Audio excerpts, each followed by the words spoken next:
बिस्मिल्लाहिर्रहमानिर्रहीम। अस्सलाम वालेकुम फ्रेंड्स, कैसे हैं आप सब। उम्मीद करता हूँ सब खैरियत से होंगे। तो मैं आप लोगों का कोरियन टीचर सुभान हूँ और आप देख रहे हैं मेरा यूट्यूब चैनल लर्न विद सुभान। तो गाइस, जैसा कि हमारा कोरियन क्लासेस का सिलसिला शुरू है, तो इस हवाले से आज हम ईपीएस टॉपिक बुक 1 का चैप्टर नंबर 3 स्टार्ट करने लगे हैं।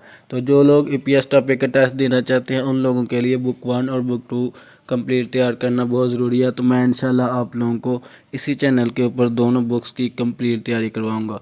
और जिन लोगों को जिस चीज़ का कोई मसला हो टेस्ट के हवाले से या इस मेरे कोई लेक्चर के हवाले से कोई मसला हो, तो आप लोग मुझसे पूछ सकते हैं। मैं डिस्क्रिप्शन में अपने व्हाट्सएप लिंक दे दूँगा। तो चलें चैप्टर का आगाज़ करते हैं। तो गाइस, चैप्टर नंबर 3 है जिसका नाम है ख्योशिल। ख्योशिल कहते हैं क्लासरूम को। देखिए इधर लिखा हुआ है ख्योशिल। ख्योशिल कहते हैं क्लासरूम को। और हंगुके कहते हैं कोरियन को। यानी ख्योशिल हंगुके कोरियन का क्लासरूम। यानी इस चैप्टर के अंदर हमने देखना है कि जो कोरियन के क्लासरूम होता है उसमें जो चीज़ें होती हैं, यानी क्लासरूम के हवाले से उन चीज़ों को हमने कोरियन ज़ुबान में देखना है कि क्या कहते हैं। अब फर्स्ट चीज़ देखो, इधर लिखी हुई है सोन सेंग नेम। यानी पहले देखें सोन सीयत है, आगे ओ है, नीचे नियन है। सोन सिंह नेम। सोन सिंह नेम कहते हैं टीचर को, यानी जो उस्ताद पढ़ा रहा है उसे कहते हैं सोन सिंह नेम। उसके बाद आगे लिखा हुआ है हक सिंह। हक सिंह। हक सिंह कहते हैं तालिब इल्म को, हक सिंह। उसके बाद आगे है फान छिंगू। फान छिंगू।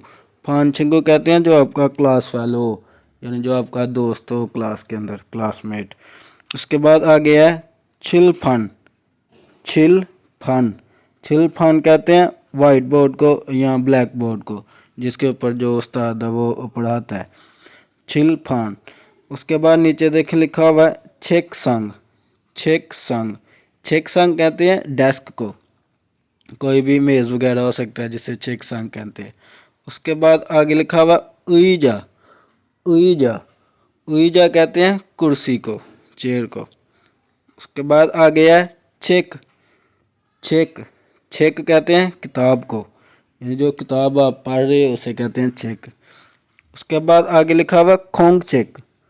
खोंग चेक यानी है ये भी चेक की एक किताब ही है, लेकिन खोंग का मतलब होता है ये जो खाली किताब हमें, मतलब नोटबुक हो जिसके ऊपर कुछ भी ना लिखा हो, उसे कहते हैं खोंग चेक। आगे देखते हैं। उसके बाद आगे देखिए इधर लिखा हुआ है योन फिल। योन फिल। योन फिल कहते हैं कच्ची पेंसिल को, योन फिल। उसके बाद आगे लिखा हुआ है फोल पेन। फोल पेन। फोल पेन कहते हैं आपका जो बॉल पॉइंट होता है, यानी इंग्लिश में बॉल पॉइंट कहते हैं ना, तो उसे कोरिया में कहते हैं फोल पेन, यानी आपकी जो पक्की पेंसिल होती है, बॉल पॉइंट है। उसके बाद आगे लिखा हुआ है छियोगे। छियोगे। छियोगे कहते हैं इरेजर को, जिसे आप इरेज करते हो ना लिख के, इरेजर, उसे कहते हैं छियोगे। उसके बाद आगे लिखा हुआ है फिलथुंग। फिलथुंग। गाइस, ये जो थुंग होता है ना, थुंग इस्तेमाल होता है किसी भी बॉक्स के लिए जिसके अंदर कोई चीज़ रखी जाए, क्योंकि इसके अंदर बॉक्स के अंदर पेंसिल रखी जाती हैं, इसलिए इसे फिलथुंग कहते हैं। फिलथुंग मतलब ज्योमेट्री, जिससे के अंदर जो है वो पेंसिल वगैरह रखी जाती हैं, फिलथुंग। उसके बाद नीचे लिखा हुआ है शीयोगे। शीगे, सॉरी शीगे। शीगे कहते हैं क्लॉक को, वैसे में शी कहते हैं घंटे को भी कहते हैं, तो ये शीगे या शीगे मतलब क्लॉक। उसके बाद आगे लिखा हुआ है थालियोक। थालियोक। देखें थल डबड़ियल है ना, तो डबड़ियल एक ही आवाज़ निकलेगा खाली लाम की, तो ये बनेगा थालियोक। थालियोक कहते हैं कैलेंडर को, जिसके ऊपर डेट वगैरह लिखी होती है, थालियोक। उसके बाद आ गया छंगमुन। छंगमुन। खाली मुन हो तो मुन कहते हैं दरवाजे को, अगर छंगमुन हो तो छंगमुन खिड़की को कहते हैं। तो छंगमुन खिड़की, और आगे देखें मुन लिखा हुआ है तो मुन कहते हैं दरवाजे को। आगे देखते हैं। उसके बाद आगे फिर ये वोकैबुलरी है। तो पहले नंबर पे इधर लिखा हुआ है छेकल फ्योसियो। छेकल फ्योसियो। देखो पहले छेकल है, उसके बाद आगे ये लिखा हुआ फ्योसियो। छेकल कहते हैं किताब को, अभी हमने पीछे पढ़ा छेक किताब को कहते हैं। छेकल किताब को, आगे फ्योसियो का मतलब होता है खोलना, यानी किताब को ओपन करना। तो छेकल फ्योसियो हो गया किताब को खोलना। उसके बाद आगे फिर देखें छेकल लिखा होगा, फिर आगे लिखा हुआ थोपसेयो, थोपसेयो यानी छेकल फिर किताब, आगे थोपसेयो का मतलब है बंद करना। फ्योसियो खोलना, थोपसेयो बंद करना। छेकल थोपसेयो, छेकल थोपसेयो यानी किताब को बंद करना।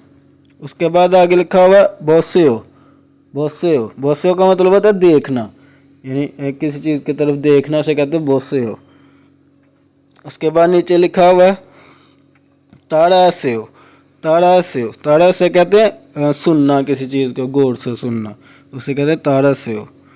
उसके बाद लिखा हुआ है ताड़ाहासेयो, ताड़ाहासेयो, ताड़ाहासेयो का मतलब होता है दोहराना, यानी अगर कोई चीज़ें बार बार दोहराई जाए, जैसे देखे तो उस्ताद बोल रहा है और वो पीछे बच्चा पीछे उसको दोहरा रहा है, तो उसे कहते हैं ताड़ाहासेयो, दोहराना किसी बात को। उसके आगे लिखा हुआ है इर्गिसेयो, इर्गेसेयो, इर्गी कहते हैं पढ़ने को, इर्गेसेयो मतलब पढ़ना। उसके बाद आगे देखें ये नीचे लिखा हुआ है ससेयो, ससेयो, स कहते हैं लिखने को, डबल सी है तो नीचे अ लगा हुआ है, ये स है और स कहते हैं लिखने को। आगे हेल्पिंग वर्ब है सेयो, तो ससेयो मीन लिखना। उसके बाद लिखा हुआ इयागी हासेयो, इयागी हासेयो, इयागी हासेयो कहते हैं बातचीत करना। और अगर दो दोस्त या दो आदमी आपस में बातचीत कर रहे हैं तो उसे कहेंगे इयागी हासेयो, यानी बातचीत करना। उसके बाद आगे लिखा हुआ है थे दप हास्यो, थे दप हास्यो, थे दप हास्यो कहते हैं जवाब देना, किसी चीज़ के सवाल के मतलब आप जवाब देते हो उसे कहते हैं थे दप हास्यो, जवाब देना। अब देखें उसके बाद नीचे ये एक उस्ताद है और बच्चों से वो क्वेश्चन पूछ रहा है, तो उसका आंसर वो दे रहे हैं बच्चे, तो देखते हैं वो क्या है। अब देखें पहले ये लिखा हुआ है, वो बच्चे उस्ताद पूछ रहा है अर्गेसेयो, अर्गेसेयो, अर्गेसेयो का मतलब होता है क्या आप समझ गए हो, अर्गेसेयो यानी क्या आप समझ गए हो। तो नीचे ऊपर देखें ये जवाब लिखा हुआ है और बच्चे कह रहे हैं ने अर्गसमनिदा, ने का मतलब होता है हाँ, आगे लिखा हुआ अर्गसमनिदा, हाँ समझ गए हैं, हाँ समझ गए हैं।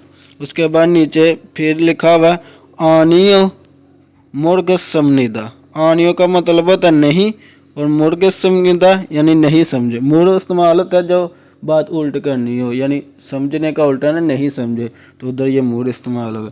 मुर्गसमनिदा, समनिदा, इमनिदा जो होता है ये इस्तेमाल होता है हाँ हैं के लिए। तो इसके मतलब कोरियन ग्रामर के मतलब भी मैं इंशाल्लाह जल्दी वीडियो बनाऊंगा, तो उधर आप लोगों को ये बताऊंगा चीज़ें।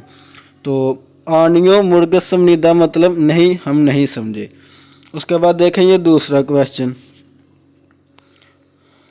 अब फिर उस्ताद दूसरे क्वेश्चन में नीचे पूछ रहे छिलमुन इस्सोयो, गाइस छिलमुन कहते हैं सवाल को, कोई क्वेश्चन हो ना उसे कहते हैं छिलमुन। तो छिलमुन मतलब सवाल, इस्सोयो, इस्सोयो कहते हैं मतलब मौजूद है, यानी कोई है सवाल। तो उस्ताद पूछ रहा बच्चों से छिलमुन इस्सोयो यानी क्या आपका कोई सवाल है, यानी इसके बारे में आपको सवाल पूछना चाहते हैं। अब देखिए इधर ऊपर लिखा हुआ ने का मतलब हाँ, छिलमुन सवाल, इस्समनिदा है, यानी बच्चा आगे से कह रहा ने छिलमुन इस्समनिदा, हाँ सवाल है। अब आगे नीचे लिखा हुआ आनियो नहीं, छिलमुन सवाल, उपसमनिदा नहीं है, उपसो मतलब नहीं होना, इस मतलब होना, इस मतलब मौजूद होना, ओप्स मतलब नहीं मौजूद होना। तो आनियो छिलमुन ओप्समनिदा नहीं, नहीं सवाल नहीं है। तो उम्मीद करता हूँ आप लोगों को इस चैप्टर की समझ लग गई होगी। तो अगर आप लोगों का इसके बारे में कोई भी कन्फ्यूज़न या सवाल हो तो डिस्क्रिप्शन में मेरा लिंक है, आप मुझसे रब्ता करके पूछ सकते हैं। तो मिलते हैं नेक्स्ट वीडियो में इंशाल्लाह, तब तक के लिए अल्लाह हाफिज़।